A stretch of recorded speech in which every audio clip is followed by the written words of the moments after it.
Hey dolls, welcome back to your Royal BFF, the People's Duchess. Happy Tuesday. Hope you guys are doing well. Well, another day, another furious headline.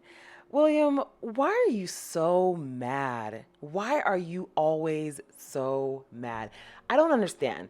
You would think that the future king of Legoland has so much going on, that his diary is just packed hour by hour of things to do, briefings to read, history to brush up on, all kinds of things to get him ready for his ascension to the throne, his clearly impending ascension to the throne.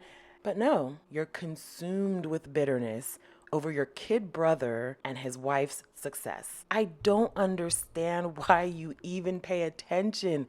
Why not just block them out? You don't have to watch them. You don't. He's such a deranger. Why are you hate watching with Love Megan? Why are you hate watching all of the productions that Archwell has put forth on Netflix? Like, what is your issue, bro? You have a quote unquote sick wife and kids to look after. Instead, you spend all your time keeping up with the Sussexes. Why? Aside from the fact that you copy their style and you want to be perceived as like them on that level, you don't have to express that you've seen all the things and you've watched them and you're furious about it. You could keep that to yourself. Dude, you couldn't waterboard this information out of me. By reasonable deduction, you are just consumed. Everything that they do, you consume. Every bit of content they put out, you consume. And I understand that that's kind of like the tradition. Like if you've watched The Crown, you know that they keep up with the times. They always read the newspapers. They're always abreast of what people are saying about them. Sure, I get that. But that serves a purpose. You need to know what your public think about you. I can't even like wrap my mind around how he's just sitting in one of those rooms in Kensington Palace or wherever the heck he allegedly lives and just bringing himself to a rolling boil every day. Every blessed day, there's another headline about how you're incandescent with rage, furious, jealous, bitter, or throwing things at your wife during your custody handoffs. Word on the curb is that he often takes this anger out on his poor wife, who he was also said to have been really jealous of. And this, I believe 100% because she gets a lot more attention. So I can see and I can imagine him like telling her, don't be out there trying to be my mom. Don't be out there trying to take the shine from me. And she falls in line because she didn't sign up for the Diana thing anyway. She signed up for the luxury stay-at-home mom package. They're now forcing her to try to be Diana to beat Megan, but she did not sign up for any of this. And let's be real, she couldn't even be herself, let alone Diana.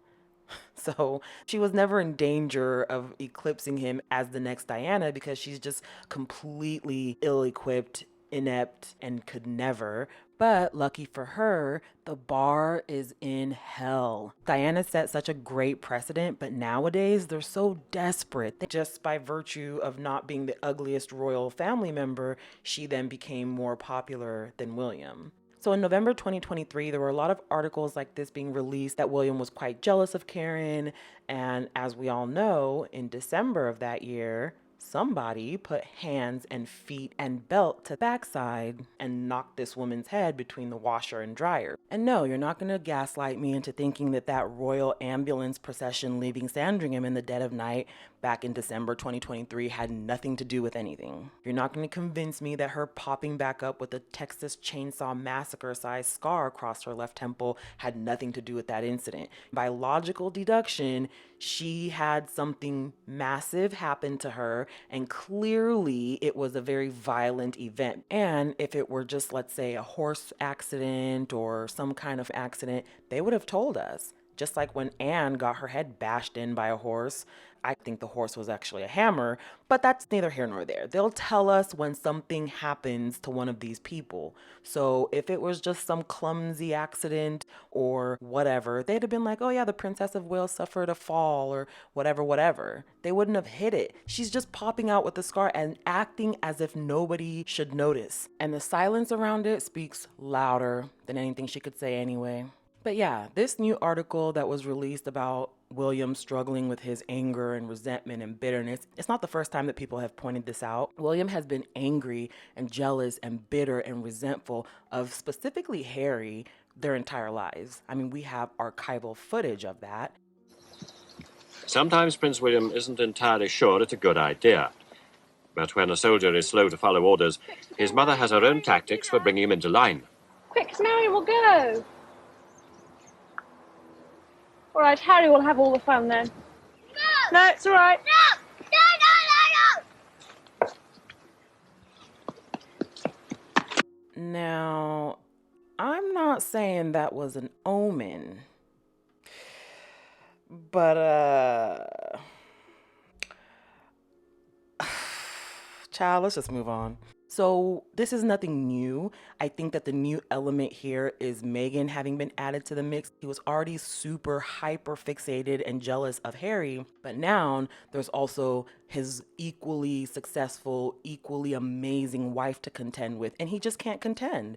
He and his wife combined cannot contend with Harry and Meghan. He and all of his family combined can't contend with Harry and Meghan. And that's just the long and short of it. I think the sooner he understands that and just comes to peace with that aspect, the better things will be for him. And he's allegedly good friends with Taylor Swift, so he should know that he doesn't need to be great.